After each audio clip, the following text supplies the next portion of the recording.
سب سے پہلے بات کریں گے صدر مملکت آصف علی زرداری نے متنازع پیکا ترمیمی بل پر دستخط کر دیے۔ پیکا ایکٹ ترمیمی بل 2025 قانون بن گیا۔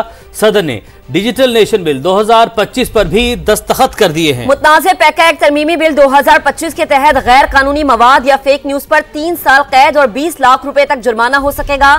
ایف آئی کے سائبر کرائم ونگ کو تحلیل کر کے نئی تحقیقاتی ایجنسی قائم کی جائے گی۔ Social media protection and regulatory authority کو ممنوعہ یا فحش مواد شیئر کرنے میں ملوث افراد کے خلاف کارروائی کا اختیار ہوگا۔ متنازع ترمیمی قانون میں غیر قانونی مواد کی 16 اقسام کی فہرست شامل کی گئی ہے۔ گستاخانہ مواد اور فرقہ وارانہ منافرت کو ہوا دینا جرم تصور ہوگا۔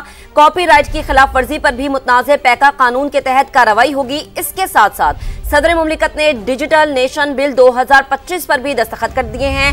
دونوں بل قومی اسمبلی اور سینٹ سے منظور ہو چکے ہیں۔ اسی پر بات کریں گے اپنی نمائندے خصوصی نیّر علی ہم اسلام آباد سے جوائن کریں گی۔ نیّر، کیا تفصیل ہے آپ کے پاس؟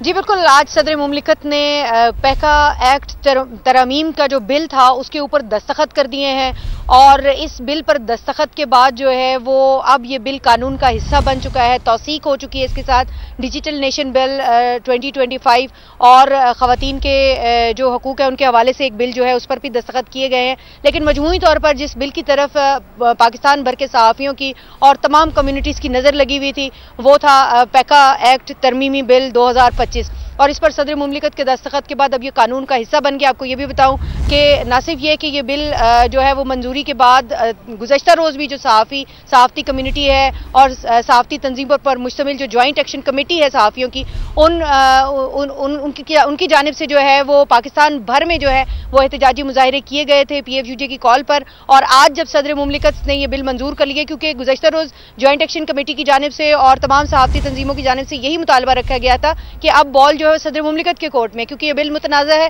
تو اس پر صدر مملکت اگر دستخط نہیں کرتے، وہ اعتراضات جو کہ وہ بنیادی لیکوناز جو اس بل کے اندر موجود ہیں ان کی نشاندہی کر کے اگر صدر مملکت اس بل کو روکتے ہیں تو پھر جو ہے وہ صحافتی تنظیمیں مشاورت کر کے جو ہے اس بل کے اندر سے وہ تمام متنازع شقیں جو ہے وہ نکالنے میں کامیاب ہو جائیں گی۔ ٹھیک ہے نیّر، آپ ہمارے ساتھ ہی موجود رہی گا۔ اسی پر بات کرتے ہیں Pakistan federal union of journalist کے صدر افضل بٹ صاحب سے۔